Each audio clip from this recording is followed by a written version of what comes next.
trudnoće i na što tijekom trudnoće najviše upozoravamo je ponašanje u trudnoći u smislu pravilne prehrane i određenog načina života koji je na neki način vođen samim fizičkim osjećanjem i samom fizičkom na neki način kondicijom trudnice.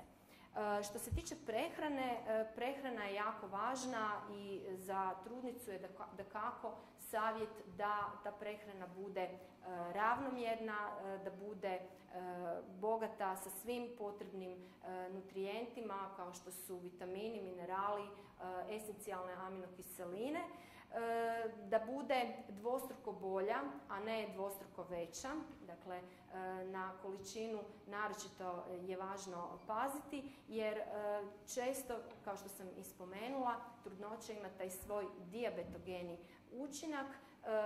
Često unošenjem namirnica koje nose prazne kalorije možemo izazvati jednostavno gomilanje određenih masnog tkiva i nepotrebnih kilograma, a nećemo na taj način dobiti nikakve važne nutrijente za nas i za naš plod. Tako da svakako pripaziti na prehranu,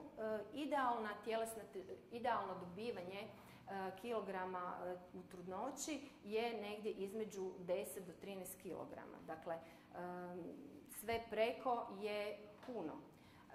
To je naravno dodatno opterećenje na vaš koštano-mišićni sustav.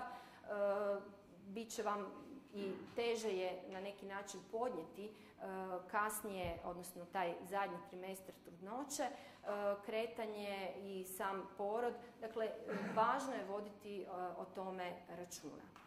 Također, jedan zdravi način života u smislu boravak na svježem zraku, izbjegavanje zagušljivih prostora, nekakvo izlaganje možda nepotrebnim vanjskim štetnim utjecajima, također su preporuka za ponašanje u trudnoći i svakako vođenje adekvatne higijene. Prvenstveno se onda tu misli i na oralnu higijenu, odnosno na njegu zubi i zubnog mesa, jer trudnice su u trudnoći više sklone određenim upalama zubnog mesa, možda i nastanku karijesa, tako da redovito voditi brigu o tom dijelu svoga tijela. Evo, to je nekako ovaj dio o trudnoći.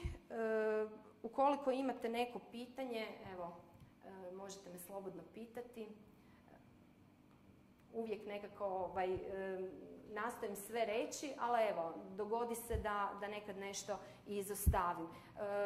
Nekakvu klasiku, dakle, da je u trudnoći na neki način štetno konzumirati duhanske proizvode, alkohol, da ne kažem i nekakve droge. Naravno da se to ne savjetuje niti ne preporučuje, da jednostavno živite na neki način život u skladu sa svojom fizičkom mogućnošću, da ne pretjerujete u nekakvim tjelesnim aktivnostima, naročito ukoliko se niste bavile sportom, da se to ne počinje u trudnoći i da naročito u ovom zadnjem trimestru trudnoće budete više u skladu sa svojim mogućnostima, dakle da izbjegnete nekakva nepotrebna velika pospremanja ili gibanja s kojima možete izazvati možda i neke situacije u kojima